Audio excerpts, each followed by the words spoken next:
नमस्कार।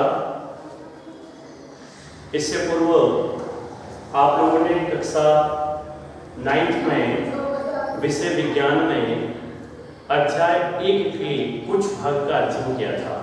प्यारे विद्यार्थियों, जिस प्रकार आपने इस पाठ में देखा है पदार्थ किसे कहते हैं, पदार्थ की कितनी अवस्थाएं होती हैं, तीनों ही अवस्था के क्या क्या गुण होते हैं, इन समस्त बातों को आपने देखा था। और मुख्यतः जो बात थी कि इन पदार्थ के विविध रूपों को क्या परिवर्तन किया जा सकता है, तो आपके सामने दो बिंदु थे।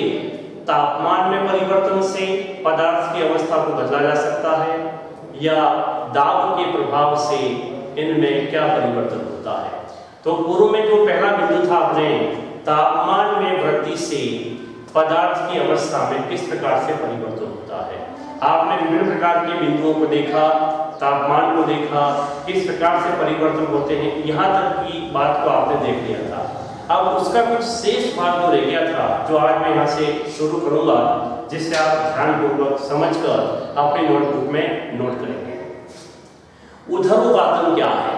जिस प्रकार आपने विसरण को पढ़ा, गलनांक को पढ़ा, क्वथनांक को पढ़ा, तो इस बिंदु को भी आपको यहाँ पर समझना है, क्योंकि ऊर्ध्वपातन के बारे में कई बार क्वेश्चन अपने एग्जाम में आ चुका है।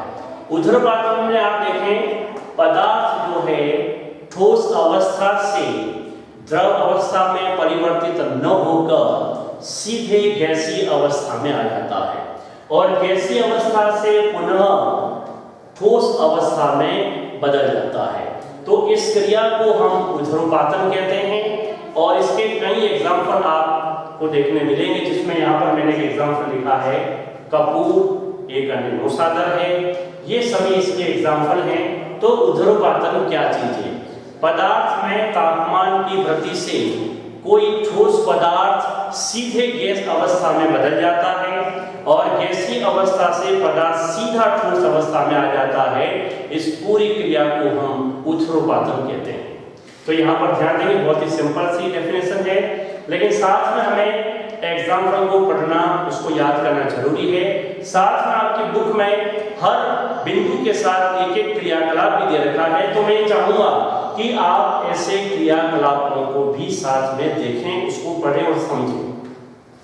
अब अगला जो हमारा दूसरा बिंदु है, दाब परिवर्तन का प्रभाव, यानी कि जिस प्रकार तापमान में परिवर्तन से काफी परिवर्तन और परिभाषाओं को आपने देखा, तो यहाँ पर जो हम बात करेंगे वो है दाब में अगर परिवर्तन करें तो पदार्थ की अवस्था में क्या परिवर्तन होता है।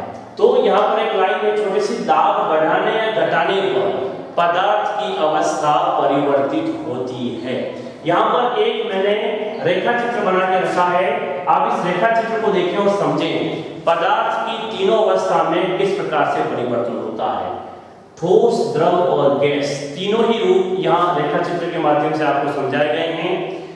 यहाँ पर ठोस का देखें आप लोग, तो गैस अवस्था में बदलना ऊर्ध्वपातन और गैस से पुनः ठोस में बदलना ऊर्ध्वपातन। यहाँ पर आप देखें, ठोस से द्रव में बदलना संगलन और द्रव से वापस ठोस में बदलना जमन आप कहते हैं। जैसे कि जल अगर हम लोग फ्रिज में रखें तो बर्फ का रूप धारण कर लेती है।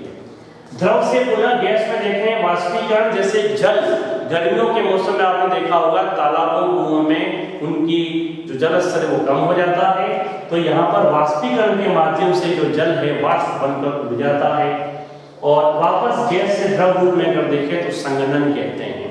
यहाँ पर तीनों ही अवस्था में, यानी कि दाब में परिवर्तन से भी पदार्थ की अवस्था में परिवर्तन होता है।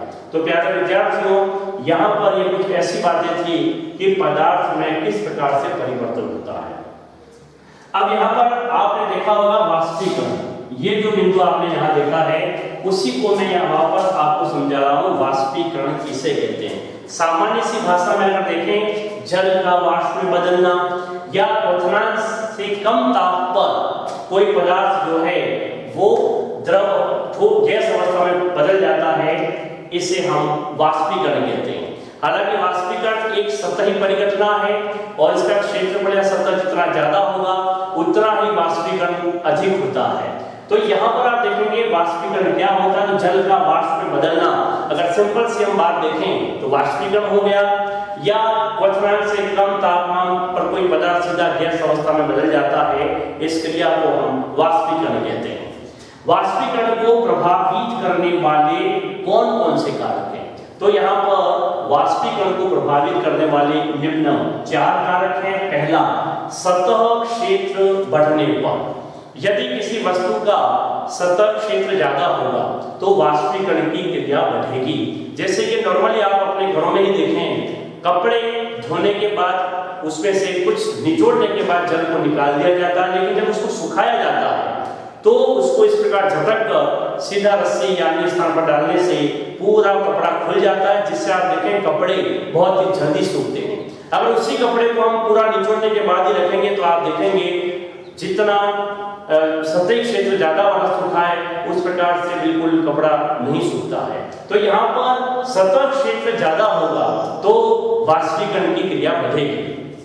दूसरा है तापमान में वृद्धि। आपने देखा हो गर्मी के मौसम में कपड़े जल्दी सूखते हैं, कारण कि तापमान बढ़ने से जल जो है वाष्प बन के उड़ जाता है। इस कारण से जो है तापमान में वृद्धि से भी वाष्पीकरण बढ़ेगा।